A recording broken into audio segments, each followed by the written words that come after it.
Hello viewers, স্বাগত জানাচ্ছি কথোপকথনের আজকের এপিসোডে। আজকে যে দুজন মানুষ আমার সঙ্গে আড্ডা দিবে তারা আমার ভীষণ প্রাণের মানুষ। প্রাণ বলছি এই কারণে, তারা আসলে প্রাণ। একজনের নাম হচ্ছে প্রাণ রায়, আরেকজনের নাম হচ্ছে শাহনেওয়াজ কাকুলি। তারা আমার কাছে রঙিন মানুষ। তারা তাদের জীবনযাপনে, তাদের কর্মে, তাদের মননে তারা রঙিন থাকতে পছন্দ করে। তারা যুগলবন্দী হয়ে বসবাস করছেন দীর্ঘদিন, এবং সেই দুইজন রঙিন মানুষ আজকে তাদের সঙ্গে দেবো আমি আড্ডা। ডেকে নিচ্ছি শাহনেওয়াজ কাকুলি এবং প্রাণ রায়কে। দাদা আসো।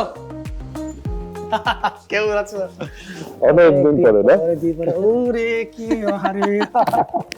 Please please please please. কেমন আছো তোমরা? হ্যাঁ, ভালো। সময়ের মতো। হ্যাঁ হ্যাঁ, ঠিক ঠিক। যেমন সময় তেমন ভালো থাকা। আমি তোমাদেরকে রঙের মানুষ বলি, কারণ তোমাদের না আমার অনেক রঙিন লাগে। হয় না যে সম্পর্কটা না রঙিন, কিরকম কথায় সেই ছোঁয়াটা আছে, তোমাদের জীবনযাপনে সেই ছোঁয়াটা আছে। এত রঙিন থাকো কেমন? রং কই পাবো? অটো রং নিয়ে তো পড়াশোনা করা, হ্যাঁ, সেখানে রংটা পাওয়া যায়। আরেকটা জিনিস হচ্ছে যে রঙের মানুষ ঠিক আছে, তবে রঙিন বিষয়টা হচ্ছে তোমার রং বদলে যায় তো, কালার প্যালেটে যেরকম গ্রেডেশন থাকে না, যে গ্রিনিশ, ব্লুইশ, রেডিশ, তো রংগুলো এখন আসলে গ্রেডে চলে গেছে বয়সের সাথে সাথে। কি বয়স? We are getting age. So রং আছে, রং তুমি এই কথা বলছো। এই যে কিছুদিন আগে, গত পরশুদিন, হ্যাঁ, অপর্ণা সেনের 80 বছর হচ্ছে জন্মদিন পালন হলো। সে তো এখন নিজেকে অনেক তরুণ মনে করে। তুমি কেন নিজেকে এত বুড়ো? না, তরুণ তো অবশ্যই, কিন্তু অভিজ্ঞতার একটা ব্যাপার আছে না, অভিজ্ঞতার কিন্তু একটা রং আছে, ভীষণ রকম ভাবে সেটা আছে।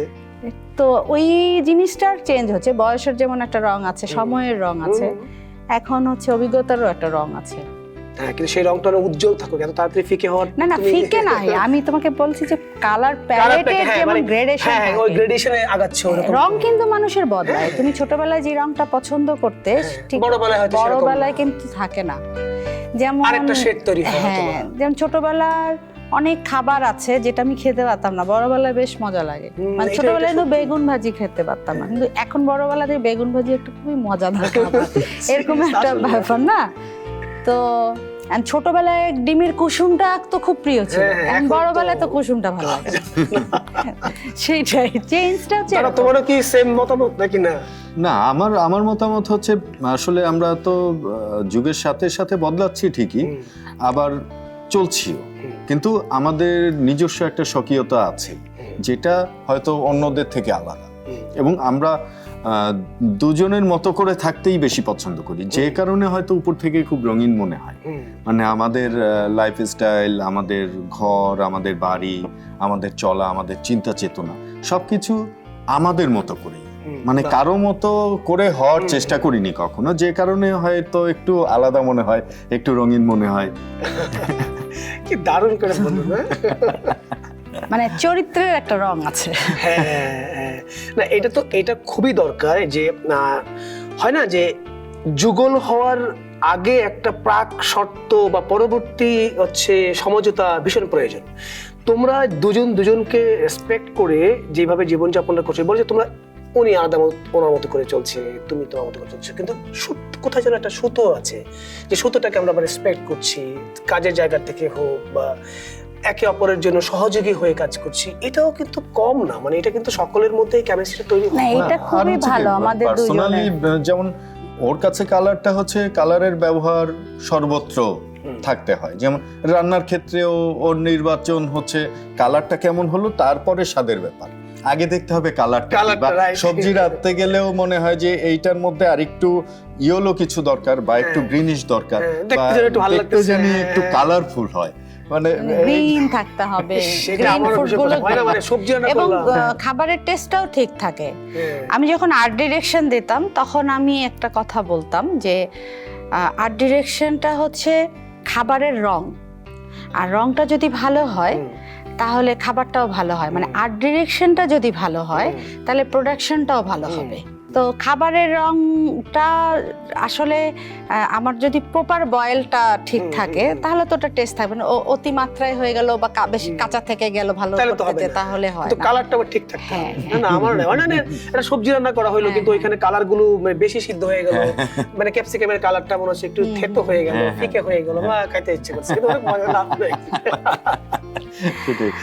আচ্ছা, দুইজনেই তোমার চারুকলা, তো সেই পেশাতে থাকলা না, তুমি চলে আসলা অভিনয়ের জায়গায়, কাকুলিদি চলে গেল হচ্ছে সিনেমা বানানোর ক্ষেত্রে। এইটা কি পূর্ব পরিকল্পিত নাকি না এটা হয়ে গেছে? এটা আসলে একটা সুপ্ত বাসনা তো ছিলই ছোটকাল থেকে। মানে ও যেমন চারুকলায় পড়তে আসলেও ওর মনে হয়েছিল যে ও ফিল্ম বানাতে চায়।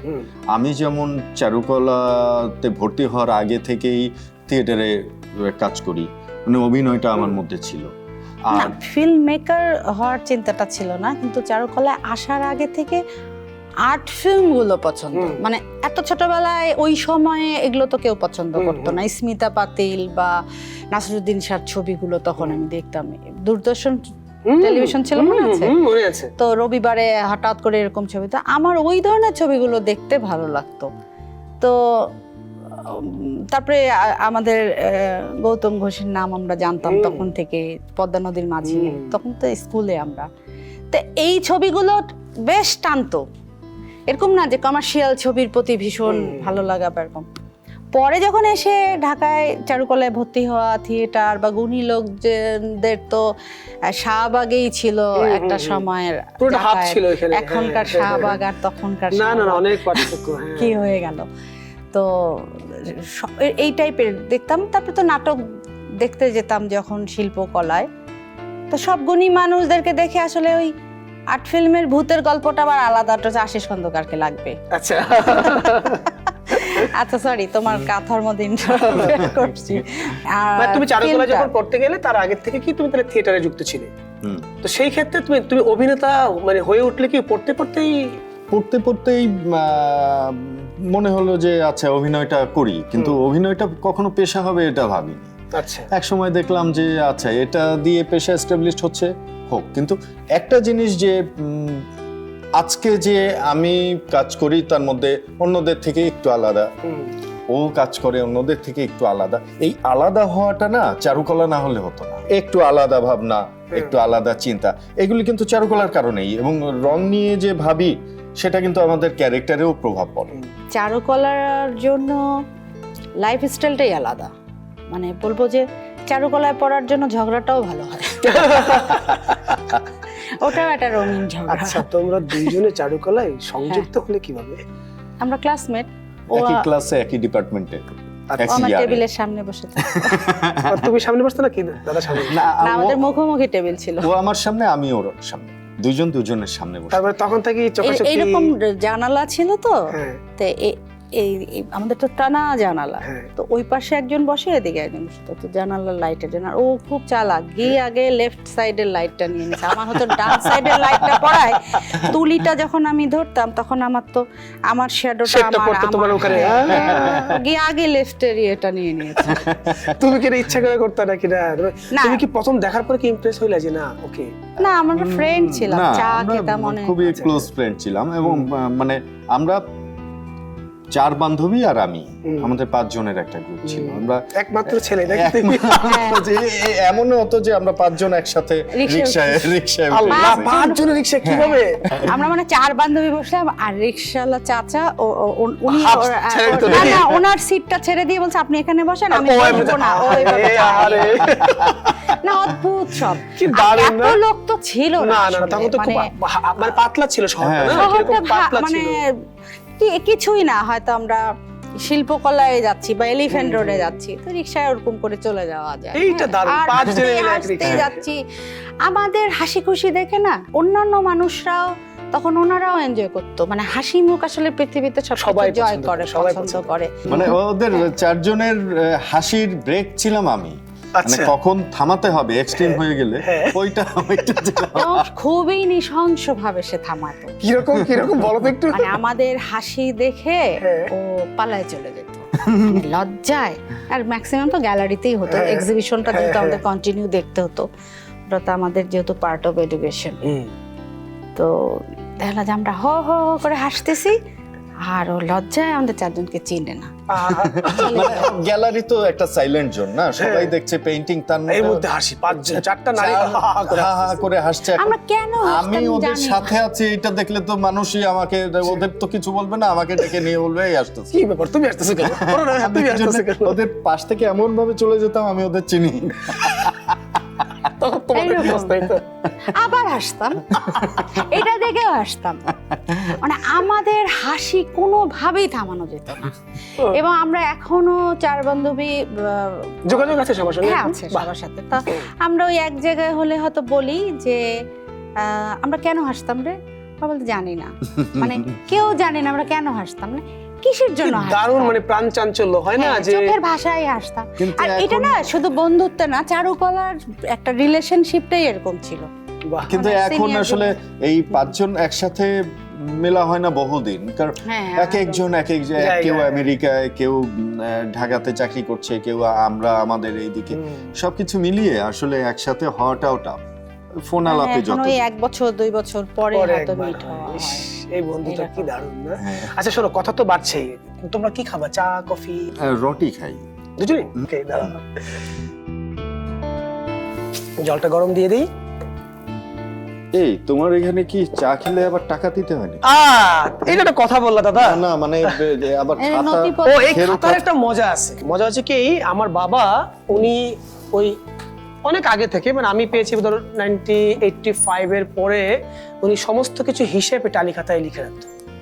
তো তুমি মোটামুটি ওই সময় বাজারের দর কেমন ছিল আর এখনকার বাজারে তুমি এটা ক্লাসিফাই করতে পারো। আমি নিজে মেনটেন করি। এটা হচ্ছে আমার এখানে যারা আসছে, আমার যে বন্ধুরা আসছে, তোমরা আসছো, তোমাদের সম্পর্কে একটু কথা লেখা থাকবে। এইটা আমি আসলে আমার একটা আর্কাইভ থাকলো। এই টালি খাতার মধ্যে স্ক্রিপ্ট আর কি তোমার মূলত। কি টালি খাতাতেই স্ক্রিপ্ট কিনা? ও না না না না, তুমি খুলে দেখতে পারো। আচ্ছা, করোনার সময় নাটকগুলোর সময় কিন্তু আমিও টালি খাতার মধ্যে লিখেছি। ব্যবহার করছো না? ও দারুণ দারুণ দারুণ দারুণ। টালি খাতা আমাদেরও খুব পছন্দ। হ্যাঁ হ্যাঁ হ্যাঁ, এটা না একটা আমাদের কোন একটা ঐতিহ্যের মধ্যেও না পড়ে গেছে না, হ্যাঁ। টালি খাতার ব্যাপারটা, ওই দোকানগুলিতে লাল মলাটটা ব্যাপারটাই অন্য। আর আমরা দুইজনই তো এন্টিক লাভার, হ্যাঁ। যে কারণে টালি খাতাটাও মনে হয় ভালো যে তোমার চা। এন্টিক একটা হয়ে idea। গেছে দাদা। চিনি কেউ খাও তোমরা আমি নাকি না? খাই চিনি। আচ্ছা, তোমাকে কয় চামচ দেবো? আমাকে 1 চামচ। 1 চামচ। দিদি তুমি? ওই তো আচ্ছা 1 চামচ করে না? বাসায় কি চা বানাও নাকি? হ্যাঁ হ্যাঁ হ্যাঁ। ওটাই শুধু। নাই। না না না, বাসায় বানাই। আমি বানতে পারি, আমি ভালো প্রোগ্রামের রাখতেও জন্য পারি। অন্তত চাটা বানায় খেতে হচ্ছে। না না না, আমি চা বানাই, ভালো রাখতেও এখানে পারি। কোনো ইয়ে আছে কিনা বাকিটা কি? না না না না না, ওই জন্যই তো বললাম যে আবার চা খেয়ে দেখালো, বললো যে যে দাদা খেয়েছো টাকা দিয়ে যাও। হ্যাঁ হ্যাঁ 50 টাকা করে কাপ ছিল, টাকাটা। হেল্প করতে হবে। একদমই না, হয়ে গেছে। তো কাকলি দিদি, তুমি প্রথমে সিনেমা বানানো শুরু করলা। সিনেমা বানানোর আগে কি তুমি এর আগে আর কিছু মানে ফিকশন টিকশন এরকম বানিয়েছিলে কিছু, নাকি না একদম সরাসরি সিনেমা তুমি বানানোর আগে আমি সিনেমায় চলে নায়িকা গেলে? ছিলাম ছোটবেলায়। সেই নায়িকাটা কি তুমি ব্যক্তি জীবনে ছিলে নাকি পর্দার সামনে ছিলে?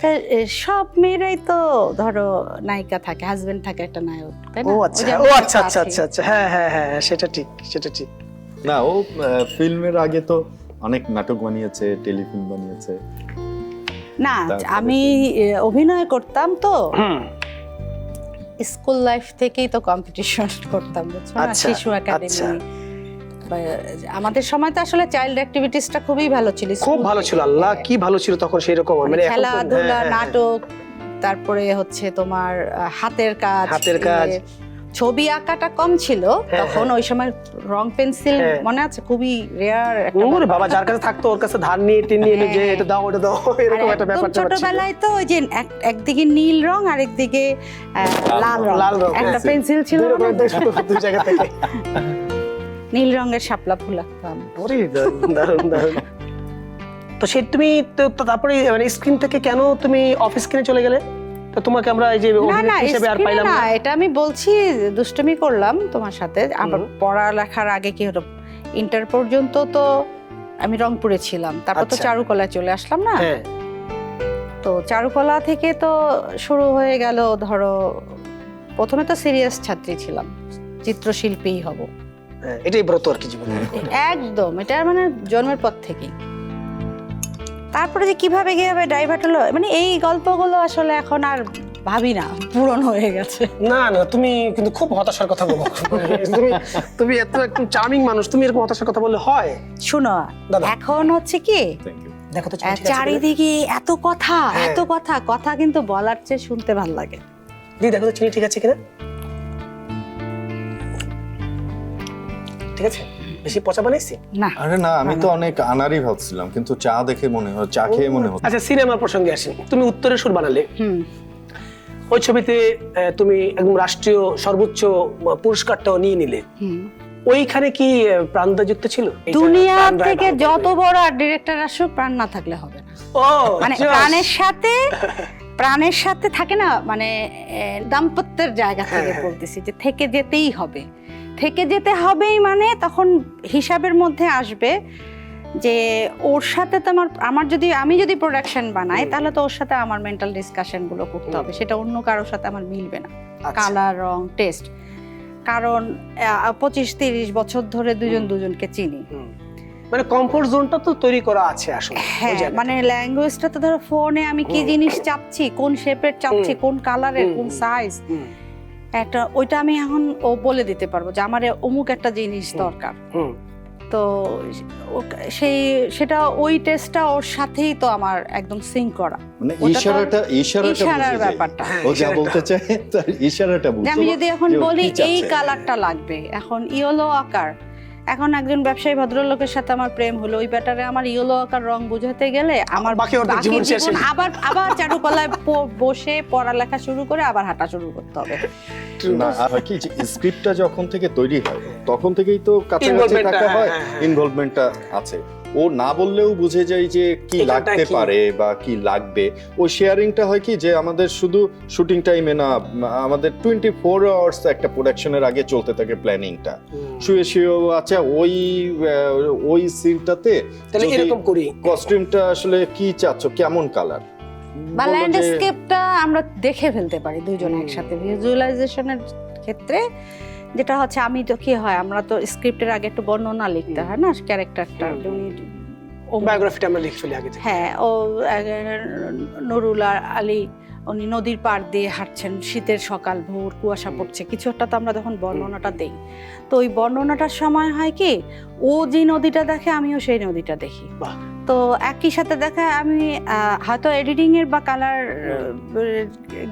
গ্রেডেশনটা এক থাকে, টেকনিক্যাল জায়গাগুলো গিয়ে হয়তো এডিটিং এর লেফট রাইট গ্রামারটা ঠিক থাকে তখন দেখা যাচ্ছে যে ও বলতেছে তুমি কি এরকম, আমি না এরকম একটা গাছ দেখছি। হ্যাঁ, আমিও তো এরকম একটা গাছ দেখছি। তখন দুঃখ লাগে ঠিক ওই সময়টা যখন হয় কি, ড্রিমের ভিতরে একটা ল্যান্ডস্কেপ থাকে। এখন ওই বাংলাদেশটা তো এখন আর নেই, তারের বাংলাদেশ হয়ে গেছে, টাওয়ারের বাংলাদেশ হয়ে গেছে, বিলবোর্ডের বাংলাদেশ হয়ে গেছে। তখন কি ল্যান্ডস্কেপ খুঁজে পাওয়া যায় না। এই কারণে ধরো তুমি আমাকে বলতেছো যে তুমি এত প্রাণোজ্জ্বল একটা মানুষ, তুমি কেন মানে স্যাডিস হয়ে আছি আমি, আসলে তা না। এটা ধরো অনেক কিছু আছে না, ধরো একটা উপন্যাস পড়তে আমার এখন আর ভালো লাগে না, কষ্ট লাগে। কিরকম হয়, আগে যেমন একটা উপন্যাস পড়লে মনে হতো কি, সেটা যদি আমি বানাতে পারতাম, সিনেমা, নাটক, হ্যান ত্যান হাবিজাবি, প্রোডাকশনটা চোখে দেখে ল্যান্ডস্কেপটা। আর এখন মন খারাপ হয় কি, সেই জসিমউদ্দিনের বাংলাদেশ তো আর নেই, এই উপন্যাস পড়ে কি হবে, আমার মানে ফ্রাস্ট্রেশন হয়। বুঝতে পেরেছি, মানে তুমি যখন পড়ছো তখন তুমি ভিজুয়ালটাও দেখছো আসলে, কিন্তু এখন তুমি ভিজুয়ালটা দেখতে পাচ্ছ না। যে আমরা কিন্তু ছোটবেলা থেকেই বহুমান বাংলাদেশকে আমরা খুঁজে পাই যে গল্পের ভিতরে, তাদের কিন্তু পোশাক আশাক, খাবার, কথাবার্তা, প্রত্যেকটা জিনিস কিন্তু আমার সংস্কৃতিটাকে বহন করতেছে, প্রত্যেকটা শব্দে শব্দে, ওয়ার্ডে ওয়ার্ডে। আমার কথা হচ্ছে কি, সংস্কৃতি যে ব্যাপারটা, এইটার ফ্যাশনটা চেঞ্জ হতে পারে, কিন্তু সংস্কৃতি 1000 বছরের ধারাবাহিকতা।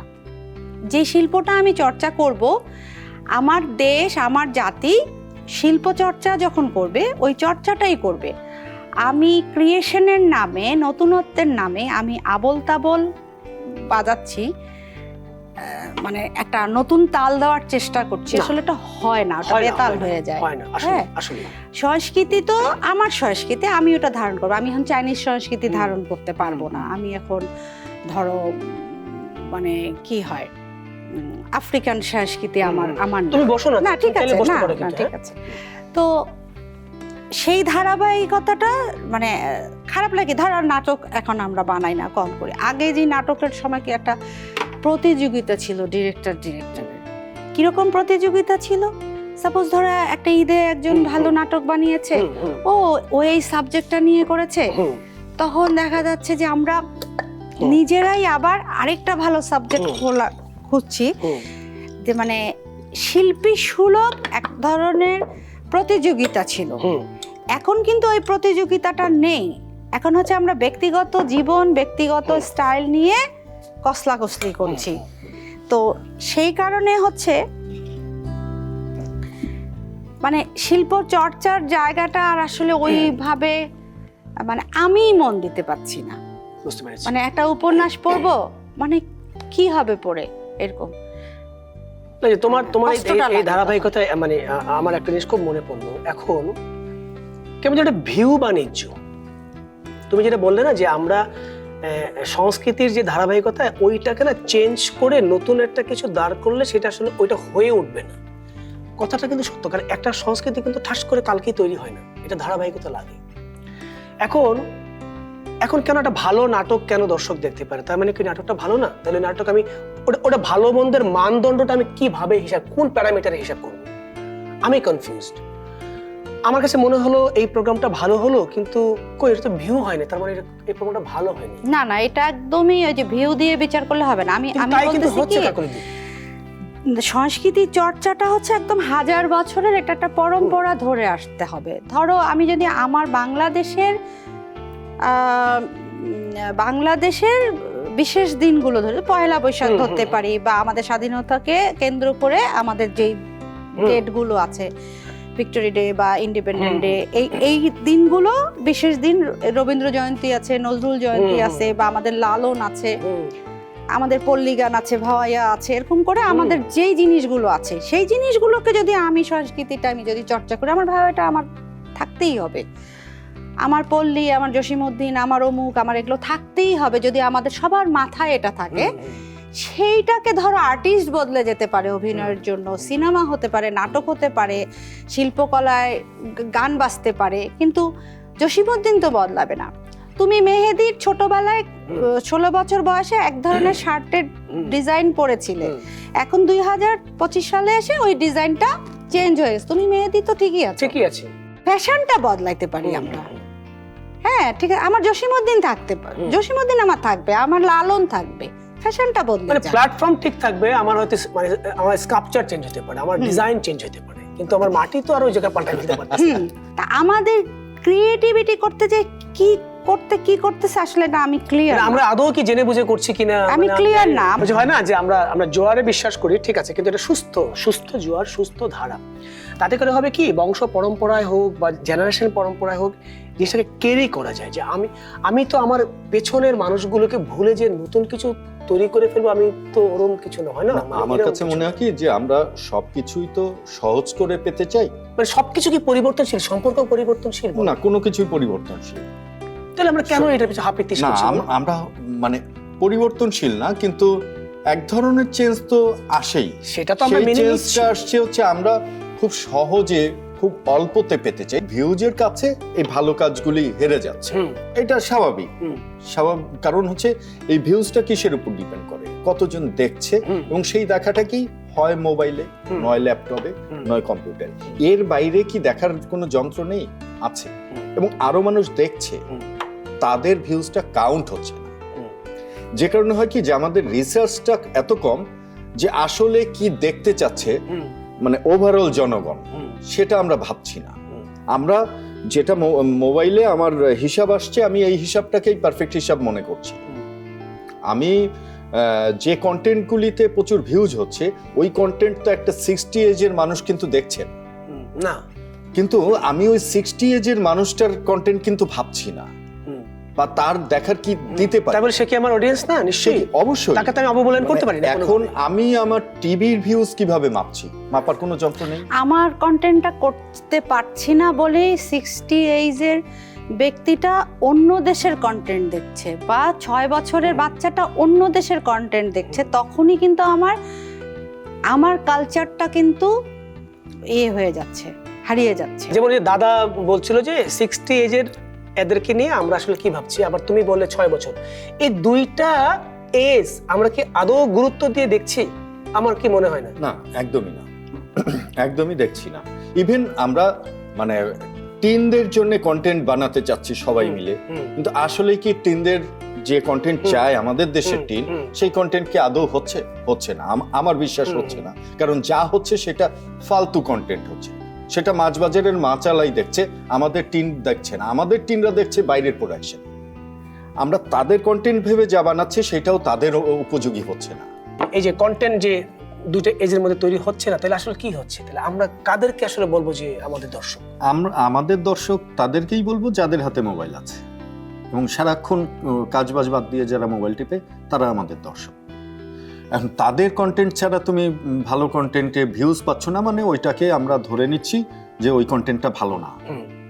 কারণ আমার মনে হয় কি যে এতগুলি চ্যানেল, আমরা তো ডিফারেন্ট প্রোডাকশন পাওয়ার কথা, কম্পিটিশন পাওয়ার কথা, একটার থেকে আরেকটা ভালো হওয়ার কথা, কিন্তু তা তো হচ্ছে না। সবাই ভাবছে যে তুমি এই প্রোডাকশনটা করলে এতে অনেক ভিউজ আসছে, আমাকে আমার ভালো প্রোডাকশন থাকলেও সেটা বন্ধ করে দিয়ে তোমার মতো একটা খারাপ প্রোডাকশন আমাকে করতে হবে, কারণ আমার ওই ভিউজটা দরকার। রাইট। কিন্তু একটা জিনিস তো আমাদের মাথায় রাখতে হবে যে আমাদের সামাজিক দায়বদ্ধতা বলেও একটা কথা আছে। আমি একটা আর্টিস্ট, আমি রাস্তায় নেমে যা ইচ্ছা তাই করতে পারি না। এখন রাস্তায় নেমে আমি যদি এখন দেয়ালে আমি প্রস্রাব করতে দাঁড়িয়ে যাই এবং এইটার ভিডিও করা হয়, এটা প্রচুর ভিউজ হবে, কিন্তু আমি তো তা করতে পারি না, কারণ আমার একটা সামাজিক দায়বদ্ধতা আছে, দেশের প্রতি আমার একটা কর্তব্য আছে, দায় আছে। ওই জায়গা থেকে আমরা আসলে মনে হয় যে বের হয়ে যাচ্ছি, আমরা শুধু ব্যবসাটাকেই মাথায় নিচ্ছি। যে কারণে হয় কি যে আমরা ভালো প্রোডাকশন বা এই প্রোডাকশনটা 10 বছর পরে গিয়ে একটা জেনারেশন দেখবে, সেটা আমরা মনে করছি না কখনোই। আমাদের দূরদর্শের জায়গাটা কমে আসতেছে ক্রমান্বয়ে। কমে আসতেছে না, না নেই, কমে এসছে। নাই বলছো? আচ্ছা, নাই। কারণ আমি বলি, আমিও তো রিল দেখি। এই রিল দেখাটা 2-3 বছর ধরে যেহেতু খুবই ফেমাস একটা ব্যাপার হয়েছে, এখন হয় কি আমরা আসলে কথা বলা, বন্ধুত্ব, সম্পর্ক এগুলো কিন্তু কমে গেছে ফোনের জন্য। ফোন দেখতে দেখতে অলওয়েজ হেড ডাউন। হ্যাঁ, মানে ফোন দেখতে দেখতে আমরা আসলে সম্পূর্ণ সম্পর্কটা, পাশের রুমের সম্পর্কটা দেখা গেছে ফোনেই চলে আসছে, মানে ইন্ডিভিজুয়াল হয়ে গেছে আমরা সবাই। যে দেখা গেল বোনকে বলছে খাবি না, খেতে আয়, মানে এই রুম থেকে ওই রুমে টেক্সট পাঠাচ্ছে। তো এখন রিল, আমিও রিল দেখি। তা আমি কোন রিল দেখি, ধরো বনসাই বানাচ্ছে, ওটা 1.5 মিনিটের মধ্যে। তারপরে ধরো ফুল একটা ইকো বানা, যেগুলো ধরো একটা ফুলের টপ কিভাবে সাজায়, জাপানিজ, চাইনিজ, এই জিনিসগুলো তো ওরাও তো রিল ক্রিয়েট করছে। আবার আমাদের দেশেও কিছু লোক আছে, তারা খুব ভালো রিল করে গাছগাছালি নিয়ে। তারপরে কিছু গ্রামের ছেলেপেলে আছে, নদীতে পুকুরে ঝাঁপ দিয়ে দোলনা, ওরাও ক্রিয়েট করে, মানে মাছ বেটার, ওরা কিছু বানায়, আবার মুখে কালি টালি। এখানে আবার হচ্ছে কি, এটা তো একটা ক্রিয়েটিভ ওয়ার্ক, কোন মিউজিকটা দিতে হবে, কোন গানটা সেই ভিডিওটার সাথে যাবে। তারপর হচ্ছে আমি 1 মিনিট 29 সেকেন্ডের মধ্যে কতগুলো শট ইউজ করতে পারি। হ্যাঁ, এটা একটা ক্রিয়েটিভ একটা জিনিস। বা আমি কোন শটগুলো নিব। তো এখন তো মানুষের হাতে ফোন চলে গেছে, মানে হচ্ছে সে ক্যামেরাম্যান, সে ডিরেক্টর, সে স্ক্রিপ্ট রাইটার, একের ভিতর 3। ও কিভাবে একটা শট ধরবে এটা কিন্তু জানে, অনেকে আবার খুব ভালো জানে, মানে প্রত্যন্ত অঞ্চলে ওদের ক্যামেরার ওয়ার্ক দেখলে আমি খুব অবাক হই। হ্যাঁ, আবার দেখা যাচ্ছে ইদানিং নিউজ দেখছি, ভিআইপির মুখেই ফোকাস ঠিক করতেছে, জুম হচ্ছে, আসতেছে, মানে হয়তো দেশের ক্রান্তিকালের নিউজ শুনতে যাব, আমাদের ফোকাস ডিফোকাস ক্যামেরা কাঁপছে, মানে একটা ন্যাশনাল টিভি আমি এরকম দেখছি। আবার দেখা যাচ্ছে গ্রামের একটা ছেলে, সে একটা গানকে কপি করছে, সে কিন্তু মিড শট, লং শট সব রেখে ওইভাবে দুষ্টুমি করে সেজে টেজে সে মেয়ে সেজেই নাচতেছে। ওগুলো কিন্তু ক্রিয়েটিভ ওয়ার্ক। তো ক্রিয়েটিভ সেকশনগুলো হয়ে যাচ্ছে একরকম, আর ওইখানে ক্রিয়েশনটা তো আসলে এটা ঘটবেই, যুগে যুগেই আসবে, এটা তো আসা উচিত বরং সব সময়। এখন আমাদের কন্টেন্টগুলো হচ্ছে কি আমাদের মতো না, মানে ফাইজলামির তো লিমিট থাকে একটা।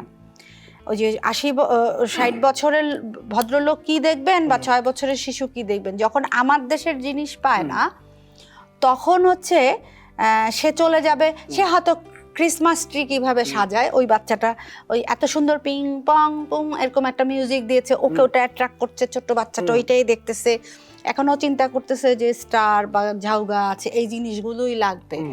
বা ইংলিশ মিডিয়ামে পড়ার কারণে হচ্ছে কি আমাদের সংস্কৃতি থেকে চলে যাচ্ছে। পয়লা বৈশাখ ও জানে না, ও বাকি ইন্ডিপেন্ডেন্ট ডে কোনটা, ভিক্টরি ডে কোনটা সেটা জানে না, কিন্তু সে হচ্ছে 25 ডিসেম্বরের ক্রিসমাস ডেটা করার জন্য সে, তাহলে এক্সচেঞ্জ হয়ে যাচ্ছে। তা আমাকে তো আমার সংস্কৃতিটা, আমি বারবার করে একটাই কথা বলতেছি, আমাকে আমার সংস্কৃতিটাকেই ধরে রাখতে হবে। টেকনিক্যালি আমরা চেঞ্জ হব, সময়ের সাথে সাথে চেঞ্জ হব। আমরা 4:3 থেকে আমরা 16:9 হয়েছি, টেকনিক্যালি আমরা চেঞ্জ হয়েছি। তখন আমাদের ক্যামেরার ফ্রেমগুলো একরকম ছিল, হেডরুমটা বেশ বড় ছিল, এখন আমরা হচ্ছে হরিজন্টালি জিনিসগুলো চলে গেছে। তো এটা হচ্ছে আমরা ফ্যাশনটা চেঞ্জ করব, আমরা ডেভেলপড হব, টেকনিক্যালি রিচ হব, বাট সংস্কৃতি থেকেই যাবে। আমার বাপ দাদা যা তাই থেকে যাবে। আমি তো এখন হঠাৎ করে ইউরোপিয়ান না হতে পারে না, এটা হয় না, হয় না। ধরো মাঝে মাঝে একটা দুইটা গান, আমি গানের কথাটা মনে পড়লো বলে গান প্রসঙ্গটা আনলাম। ধরো ও সারা জীবনে গান গাইছি হয়তো একটা, সে আদৌ কি সেই গানের তালিম নিয়ে গেছে কিনা, গাইলো, গানটা হিট হইলো, মিলিয়ন ভিউ। আবার সেখানে আমি এটা নাম ধরেই বলতে চাই, জেমস ভাইয়ের মতন এত বড় একজন রক স্টার, তার গানের ভিউ তো আসলে মিলিয়ন ছাড়াচ্ছে না। তার মানে কি জেমস ভাই আর্টিস্ট না? ধরো ভিউজ দিয়ে যদি নির্বাচন করো সেই ক্ষেত্রে মনে হবে যে জেমস ভাই আসলেই কোনো শিল্পী না। এখন যদি সেই হিসাবে কিন্তু তাহলে কি আমরা কি করব? এখন যদি তুমি বইমেলাতে দেখো, বইমেলাতে রবীন্দ্রনাথের বইয়ের কাটতি একদমই নেই না। তার মানে কি রবীন্দ্রনাথ আসলেই কোনো রাইটার না? কাটতি দিয়ে যদি বিচার করি তাহলে তো হবে না। বা আমাদের, ও যেটা বলছিল যে আমাদের কালচারটাকে তো আমাদের বাঁচিয়ে রাখতে হবে, এই প্রচেষ্টাটা তো থাকতে হবে। যারা এই দায়িত্বগুলি নিয়েছেন তাদের দায়িত্বটা আসলে প্রপার নেওয়া উচিত। যে যেমন আমাদের প্রতিটা টিভি চ্যানেল, ওনাদেরও কিন্তু একটা দায়বদ্ধতা থেকেই এটা করা উচিত, আমাদের কালচারটাকে বাঁচিয়ে রেখে প্রোডাকশন করা উচিত। যে 10টা প্রোডাকশন করলে 10টাই একই রকম হবে কেন? আমি তোমাকে একটা এক্সাম্পল দেই। এখন আমাদের এই জেনারেশন, আমাদের যেমন এই জেনারেশন লাঠি খেলা কি জিনিস জানে না, এখনকার জেনারেশন আমাদের এই জেনারেশন, আমার ধারণা লাঠি খেলা দেখতো ওরা নিজেরও আগ্রহী হতো, এটা আরে এটা তো দারুণ, আরো ভালো পারবে। আগে যেমন বাঁশের লাঠি দিয়ে তৈরি করতো, ওরা হয়তো একটা স্টিকটাই সুন্দর করবে, নান্দনিকতা আসবে ওটার মধ্যে, এত সুন্দর বডি ল্যাঙ্গুয়েজ আছে ওটার মধ্যে খেলার, ওরা আমার ধারণা ছেলেপেলেরা এখন অনেক এনার্জেটিক না, আমাদের সময় তো আমরা ভীতু ছিলাম, অনেক সাহসী, ওরা বিলবোর্ড টিলবোর্ডে উঠে যায় কিন্তু টির করে। তা এই এনার্জি গুলো যদি আমরা কাজে লাগাতে পারি, আমরা আরো ভালো দিকেই আগাতাম, মানে খারাপের দিকে না যে। সেই দেখো যে তুমি সিনেমা বানালে, তোমার নিজের দেশের আপন ভাষা ব্যবহার করে সিনেমাটা বানিয়েছো, তুমি সিনেমায় তোমার ভাষাটাকে ব্যবহার করছো, তোমার সিনেমার ল্যাঙ্গুয়েজকে তুমি ব্যবহার করছো। তো আমার তো এই ছবি মার্কেট পাচ্ছে না, হ্যাঁ, এই ছবি দিয়ে তুমি কয় টাকা আর্ন করছো? তুমি কি গাড়ি কিনতে পারছো এই ছবি রিলিজ দেওয়ার পরে, বা তুমি একটা বাড়ি বানাতে পেরেছো, বা তুমি কোথায় একটা মূল্যায়ন পেয়েছো, যারা মূল্যায়ন করতে জানে বলে তোমাকে মনে করেছে যে এই ছবিটি যিনি বানিয়েছেন তাকে আমার মূল্যায়ন করা, সেই জায়গা থেকে তোমাকে একটা রাষ্ট্রীয় মূল্যায়ন করা হয়েছে। মাস পিপল যদি আমরা চিন্তা করি সেই জায়গাতে ছবিটা কতটা ব্যবসা সফল ছবি, তাই বলে কি আমি ব্যবসার মাপকাঠিতে একটা ছবিকে মাপবো, সেটা ব্যবসা সফল হলো না বলে সেটাকে আমি ছবি বলে কাউন্ট করছি না? বিষয়টা তো এরকম না। ব্যবসা সফল অনেক ছবি আছে, ধরো ওগুলো অফ ট্র্যাকের ছবি, আমাদের এগুলো ট্র্যাকের ছবি, হ্যাঁ। তো ওই ছবিগুলোর নাম কিন্তু আমরা কিন্তু সুপারস্টার আমাদের সাকিব খান সুপারস্টার, সাকিব খানকে চিনি, সাকিব খানের অনেক ছবির নাম বলতে পারবো না, সাকিব আর অপু তো অনেক ছবি করছে, আমি বলতেই পারবো না। না পারবো না। তুমি পারবা? না পারবো না, মানে আমার ব্যর্থতা যে আমি পারবো না, আমি আমাকে জিজ্ঞেস করলে আমি তো 5-6টা নাম বলতে পারবো। তো এখন হচ্ছে কি ওই যে, কিন্তু দেখো যেই ছবিগুলো মানে যেটা অফ ট্র্যাক বলতেছে, মানে ট্র্যাকের ছবি যেগুলো, সেই ট্র্যাকের ছবিগুলো বলতে পারবো, কিন্তু কোন ছবিটা আসলো ওটা কিন্তু একটা দর্শক দেখুক আর না দেখুক, ওই ছবিটা যদি ভালো হয় ওটার কিন্তু একটা আওয়াজ থাকে।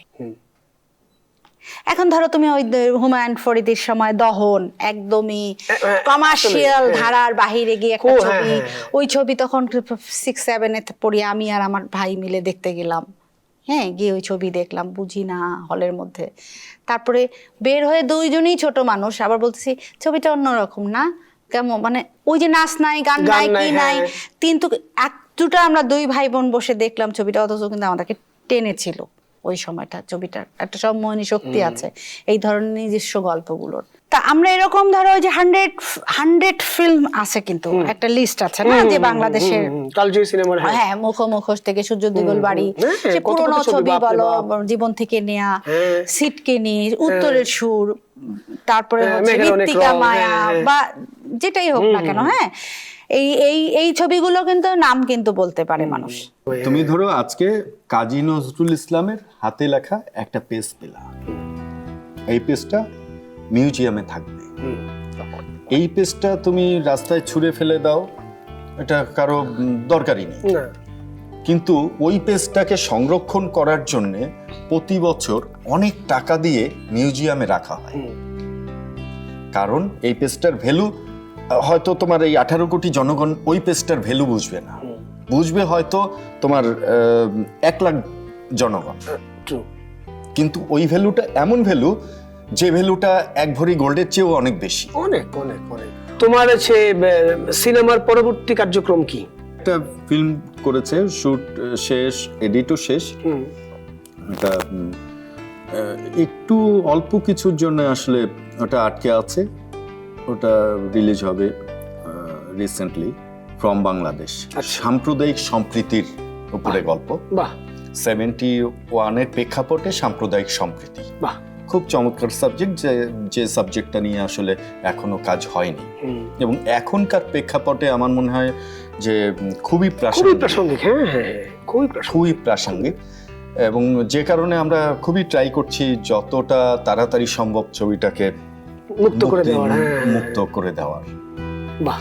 এখন আমাদের একটু আসলে নির্বাচনের আগে মানে আনস্টেবল তো সবকিছু, একটু স্টেবল হলে আসলে তখন মানে ভাবা যাবে না, কিন্তু আমার কাছে মনে হয় যে ছবিটার সাবজেক্ট এমন যেটা এই মুহূর্তে আসলে কিন্তু মানে এখন কিন্তু এই মুহূর্তে যেটা নিয়ে আমরা কথা বলছি অনেক বেশি, সেই সময়েরই একদম এটা। বরং 71টাকে দেখা উচিত নতুন প্রজন্মের। না, 71কে আমরা দেখেছি বা জেনেছি একভাবে, কিন্তু এর মধ্যেও যে অনেক গল্প, অনেক গল্প, মানে তো শুধু যুদ্ধ না, এখানে অনেক কিছু ব্যাপার আছে সেইটা, এবং মানে ওই সময়ে হিন্দু মুসলিম বিভেদ দেখেছি, কিন্তু সাম্প্রদায়িক সম্প্রীতিরও যে একটা সুন্দর উদাহরণ ছিল সেটা আমরা এখনো দেখিনি, কিন্তু এই সাবজেক্টটা নিয়েই ও কাজ করেছে, যেটা এবং কাজটাও চমৎকার হয়েছে। এডিট শেষ, এখন মুক্তির অপেক্ষা, সবই শেষ, মানে জাস্ট নিতে হবে রেসিপি গুলো, টেকনিক্যাল জায়গায় কাজগুলো করতে হবে। এই দাদা, তুমি এর মধ্যে তো অনেকগুলো সিনেমা করে ফেললা, সামনে আর কি সিনেমা করছো, মানে কোন কাজটা আমরা দেখতে পাবো পরবর্তীতে? সামনে মানে রিলিজ হবে তিনটা ছবি, যে 3টার কাজ শেষ করেছি। রিসেন্ট করলাম হচ্ছে বেহুলা নাচারি, আচ্ছা, এটা কাজ শেষ করে আসলাম টাঙ্গাইলে মাত্র, এটাও একটা ফোক কন্টেন্টের গল্প। তার আগে বকুল কথা নামে একটা ফিল্ম শেষ করেছি, তার আগে অনাবৃত নামে একটা ছবি শেষ করেছি, এগুলি আসবে সামনে। তুমি কি একেবারে এখন সিনেমাতে ব্যস্ত হয়ে গেলে? মানে নাটকে তোমাকে তো আগের মতো আর পাওয়া যায় না। আগের মতো পাওয়া যায়, এখন সিরিয়ালগুলি করছি, ফিল্ম করছি। বাহ। ফিল্মের ক্ষেত্রে ওকে আমি যেমন বলেছি যে আসলে নাটক ও 1 লাখ নাটক করলেও এটা মনে থাকবে না, আর ফিল্ম হয় কি যে থেকে যায়, এবং ফিল্মটা ওই ক্যারেক্টার। আমি সেদিন দেখছিলাম সিটকিনি ছবিটা, হঠাৎ করে আওয়াল ভাইয়ের সাথে তো অনেকবার দেখা হতো, তো ভাবলাম যে ছবিটা দেখি, এখন দেখলাম যে নেটে পাওয়া যাচ্ছে, অনেক থিয়েটার আর্টিস্ট, মানে তখন পুরোনো আর্টিস্টদের দেখতে কিন্তু ভালো লাগে। তারপরে ল্যান্ডস্কে দেখলাম পঞ্চগড় স্টেশনে করা কিছু জিনিস অনেক সময় থাকে যে কম বেশি মনে হয়, ওইটা বাদ দিয়েও তো যখন পুরোটা মিলে একটা ছবি দেখা হয় না, ওটা কিন্তু ভালো লাগে, যত ভালো খারাপ লাগে। ছবি হোক না কেন ওই ছবিটা কিন্তু ভালো লাগে একদমই দেখতে। একদমই, হ্যাঁ। আমরা দেখো আলাপ আমাদের তো মানে শেষ হবে না, বলতে থাকবে আমাকে, কিন্তু সময়ের ঘন্টা বেজে গেছে। এই পর্যায়ে বিদায় নিচ্ছি, দেখা হবে আবার নতুন কোনো পর্বে আমার নতুন কোনো বন্ধুদের সঙ্গে। সেই পর্যন্ত আপনারা ভালো থাকুন, সুস্থ থাকুন, সুন্দর থাকুন, দেশকে ভালোবাসুন, নিজেকে যত্নে রাখুন।